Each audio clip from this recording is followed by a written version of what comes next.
앞에 예배하는 성도님들 환영하고 축복합니다. 다 함께 기도하시겠습니다. 사랑과 은혜가 풍성하신 하나님 아버지 감사합니다. 오늘도 귀한 생명을 허락하여 주셔서 주님 앞에 나와 영광을 돌리게 하심을 감사드립니다. 주님, 이 시간 저희들이 부르신 곳에서 주님께 마음을 드리기 원합니다. 저희들의 시선이 오직 주님의 말씀에 집중하여서 늘 주님께서 말씀하시는 것들에 대하여 올바로 순종할 수 있도록 인도하여 주시옵소서. 그래서 주님의 자녀답게 거룩하고 구별된 하루하루를 살아갈 수 있도록 함께하여 주시옵소서. 이제 말씀을 듣습니다. 말씀을 전하는 자와 말씀을 듣는 모든 성도님들이 함께 은혜의 자리에 들어갈 수 있도록 성령님께서 친히 동행하여 주시옵소서. 이 모든 말씀 살아계신 예수님의 이름으로 기도드립니다. 아멘. 오늘 우리에게 주신 하나님의 말씀 창세기 8장 1절에서 12절까지의 말씀입니다. 하나님이 노아와 그와 함께 방주에 있는 모든 들짐승과 가축을 기억하사 하나님이 바람을 땅 위에 불게 하심에 물이 줄어들었고 깊음의 샘과 하늘의 창문이 닫히고 하늘에서 비가 그침에 물이 땅에서 물러가고 점점 물러가서 150일 후에 줄어들고 일곱째 달 곧 그 달 11의 날에 방주가 아라랏산에 머물렀으며 물이 점점 줄어들어 열째 달 곧 그 달 초하룻 날에 산들의 봉우리가 보였더라. 40일을 지나서 노아가 그 방주에 낸 창문을 열고 까마귀를 내놓음에 까마귀가 물이 땅에서 마르기까지 날아 왕래하였더라. 그가 또 비둘기를 내놓아 지면에서 물이 줄어드는지를 알고자 하매 온 지면에 물이 있으므로 비둘기가 발붙일 곳을 찾지 못하고 방주로 돌아와 그에게로 오는지라. 그가 손을 내밀어 방주 안 자기에게로 받아들이고 또 7일을 기다려 다시 비둘기를 방주에서 내놓음에 저녁때에 비둘기가 그에게로 돌아왔는데 그 잎에 감람나무 새 잎사귀가 있는지라. 이에 노아가 땅에 물이 줄어든 줄을 알았으며 또 7일을 기다려 비둘기를 내놓음에 다시는 그에게로 돌아오지 아니하였더라. 아멘. 미국의 강철왕으로 유명한 카네기는 19세기 미국 산업계를 대표했던 재벌입니다. 그의 전성기 때의 재산을 현재의 가치로 환산하면 약 450조 원이라고 합니다. 이 사업가로서의 카네기에 대한 평판은 호불호가 나뉘었지만 그는 평생 근검절약을 실천하며 검소하게 살아왔고 이 재산의 꽤 많은 부분을 사회에 환원하는 데 앞장을 섰던 사람입니다. 카네기가 자신의 재산을 더 어려운 사람에게 아낌없이 나눈 이유는 너무나도 가난하고 비참하게 살아야 했던 어린 시절을 잊지 않고 있었기 때문입니다. 그의 가족이 스코틀랜드에서 미국으로 처음 이주해 왔을 때는 매우 가난해서 온 가족이 매우 고생을 하였다고 합니다. 수작업으로 테이블보를 만들었던 아버지는 이 산업혁명으로 인해 결국 공장에서 일하는 노동자가 되어야 했습니다. 어머니 역시도 하루에 16시간 이상 갖은 종류의 이 허드렛 일을 해야 했습니다. 이 어린 카네기 역시 낮에는 공장에서 일하고 밤에는 청소부 일을 해야 이 가족들이 먹고 살 수 있었습니다. 카네기가 고된 노동을 마치고 밤늦게 집으로 돌아오면 어머니는 늦은 시간임에도 불구하고 이 아들의 네일을 빨아서 이 난로에 말렸습니다.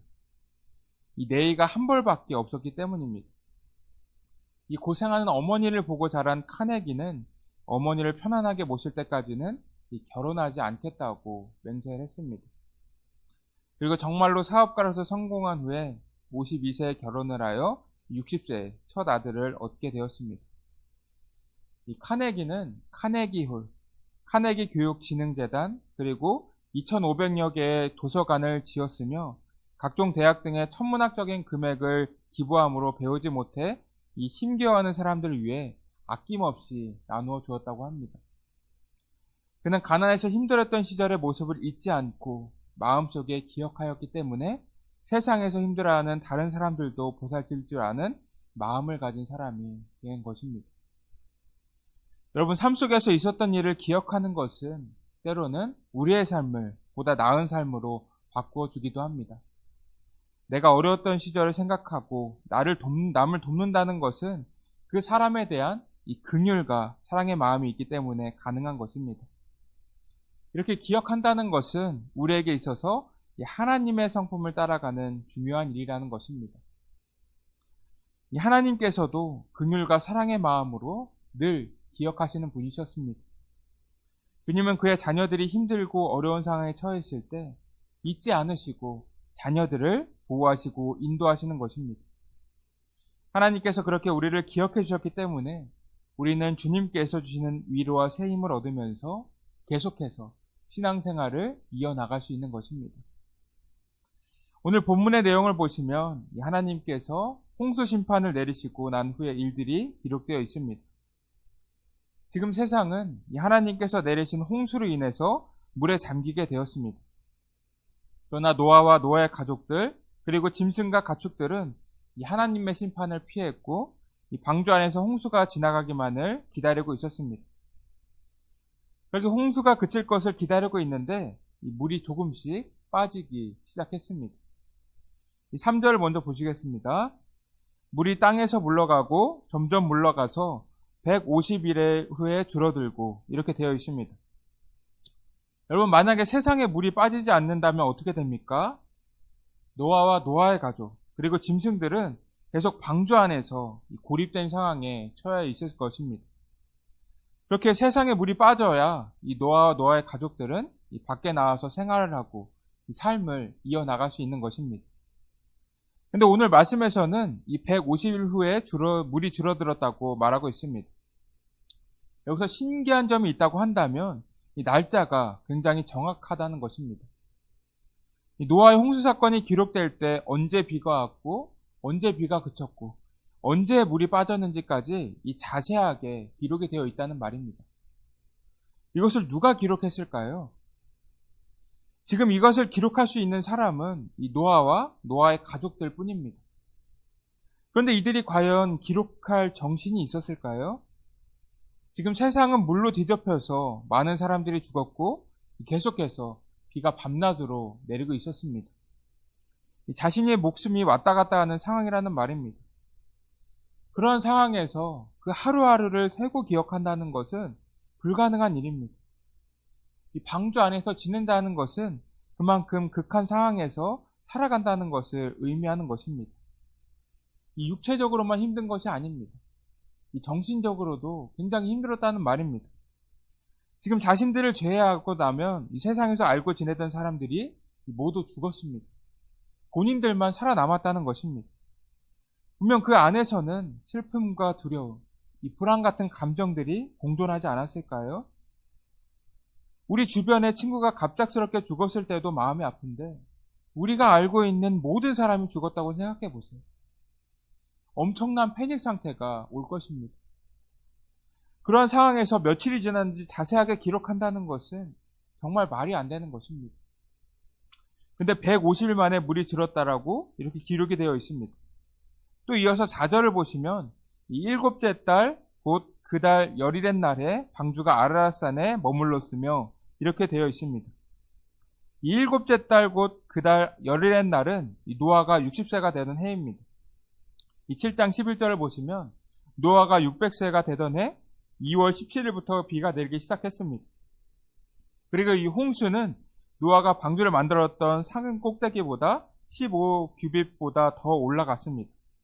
그 후에 7월 17일까지 물이 조금씩 빠지면서 이 아라랏산에 머물렀던 것입니다. 그 기간이 딱 5개월, 즉 150일이었다는 것입니다. 그 전까지 이 방주는 계속해서 떠돌아 다녔습니다. 이 방주는 설계부터가 그냥 창고 같은 곳입니다. 이 돛이 달려있는 것도 아니고 모터가 달려있는 것도 아니고 이 방향키가 있던 것도 아닙니다. 그냥 창고처럼 되어 있기 때문에 그 안에 들어가면 아무것도 할 수가 없었다는 것입니다. 분명 노아와 노아의 가족들도 살기 위해서 이곳저곳을 가보고 싶지 않았겠습니까?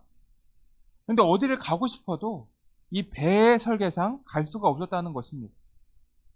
분명 이 방주 안에 있는 사람들이 느끼는 것은 자신들이 구원을 받았다기보다도 이제부터 자신들이 어떻게 될 것인가 하는 이 불안한 마음이 더 컸을 것입니다. 결국 하나님께서 인도하신 대로만 이 방주는 움직일 수가 있었다는 말입니다. 이 5절을 보시면 10월 1일에 다른 사람들도 보이기 시작했다고 말합니다. 이 날짜에 맞춰서 물이 점점 빠지고 있는 과정까지 자세하게 기록되어 있습니다. 아까도 말씀을 드렸지만 노아와 노아의 가족들은 굉장히 불안한 마음이 가득한 상태이기 때문에 이 날짜를 세는 것은 불가능한 일입니다. 그렇게 이것은 그들이 기억하고 센 것이 아니라 하나님께서 기억하셨다고 생각을 해야 합니다. 1절을 보시겠습니다. 하나님이 노아와 그와 함께 방주에 있는 모든 들짐승과 가축을 기억하사 하나님이 바람을 땅 위에 불게 하심에 물이 줄어들었고, 이렇게 기록되어 있습니다. 이 기억하다라는 말은 히브리어로 이 자카르라고 합니다. 이것은 평상시에 잊고 있다가 갑자기 생각나는 것이 아니라 항상 마음속 깊이 새기고 기억하고 있는 상태를 의미하는 것입니다. 즉 하나님께서 홍수가 계속되는 동안 이 방주 안의 생명들을 잊지 않으시고 보호를 하셨다는 것입니다. 하나님께서 하나님의 백성들, 노아와 노아의 가족들을 주목하셨다는 뜻이기도 합니다. 여러분, 우리가 누군가에게 마음이 있을 때 그 사람에 대해서 굉장히 많이 생각하지 않습니까? 이 신앙생활 할 때도 우리가 도와주고 싶은 사람, 우리가 관심이 있는 사람을 생각하며 중보할 때가 있을 것입니다. 이 사도 바울도 자신이 순교하기 전에 이 믿음의 아들인 디모데에게 이 편지를 하지 않았습니까? 이 바울에게 있어서 디모데는 이 신실한 동역자이자 믿음의 아들이었기 때문에 마지막으로 그에게 권면의 말을 남기고 싶어 했습니다. 그것처럼 신앙생활을 계속해서 해 나갈 때 이 생각나는 사람이 있다는 것입니다. 그런데 하나님께서는 의로운 삶을 살았던 이 노아를 기억하시고 늘 주목하셨다는 것입니다. 150일 후까지 잊어버리셨다가 갑자기 노아를 기억하신 것이 아니라 계속해서 노아를 주목하시고 주목하셨다는 말입니다. 그래서 정확한 날짜를 기억하시면서 이 노아와 노아의 가족들의 삶을 인도하셨다는 말입니다. 여러분, 이 기억하다라는 것에는 이 하나님의 은혜와 사랑이 담겨져 있습니다.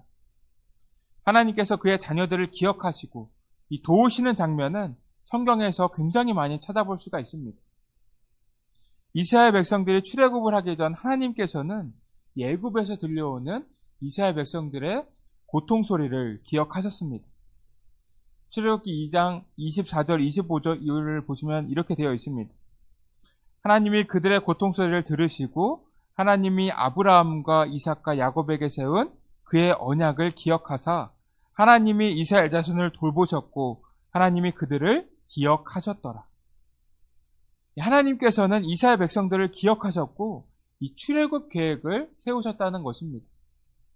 이것은 하나님께서 그를 따르는 자녀들을 늘 생각하시며 주목하신다는 의미입니다. 주님께서는 족장이었던 아브라함, 이삭, 야곱에게 너희는 후에 큰 민족을 이룰 것이라고 약속하시지 않으셨습니까? 그 족장들에게 하셨던 약속을 한시라도 잊지 않으시고 마음속에 늘 간직하셨다는 말입니다.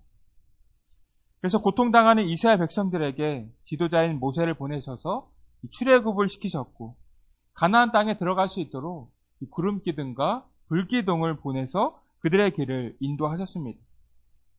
즉 하나님께서 기억하신다는 것은 우리에게 있어서 굉장히 큰 은혜라는 것입니다. 하나님께서 만약 기억하지 않으셨다고 한다면 이스라엘 백성들은 그저 애굽의 노예로 계속 핍박을 받으며 살아야 했습니다. 여러분, 우리도 하나님께서 자녀인 우리들을 기억하시고 인도하신 것처럼 우리 또한 하나님의 말씀과 은혜를 기억하는 삶을 살아가야 합니다. 그것이 주님께서 원하시는 일이기 때문입니다. 주님께서는 우리에게 십계명도 주시고 굉장히 많은 말씀들을 주시지 않으셨습니까? 신명기 6장 6절 7절에 이렇게 기록되어 있습니다. 내가 오늘 내게 명하는 이 말씀을 너는 마음에 새기고 내 자녀에게 부지런히 가르치며 집에 앉았을 때에든지 길을 갈 때에든지 누워있을 때에든지 일어날 때에든지 이 말씀을 강론할 것이며, 이 말씀에서처럼 우리도 평소에 하나님의 말씀을 기억할 수 있게 계속해서 훈련해야 한다는 것입니다. 주님의 말씀을 듣고 기억한다는 것은 우리에게 있어서 이 선택사항이 아니라 이 필수사항이라는 말입니다. 우리가 주님의 은혜를 기억했을 때 때로는 은혜를 위로를 받고 새 힘을 얻지 않습니까? 이 성경에서 대표적인 인물이 바로 요셉일 것입니다. 요셉의 형제들은 이 아버지인 야곱이 죽었을 때 요셉이 자신들에게 보복을 할 것을 두려워하였습니다. 요셉은 총리였기 때문에 형제들에게 복수를 하고자 했다면 굉장히 쉽게 복수를 할 수 있었기 때문입니다.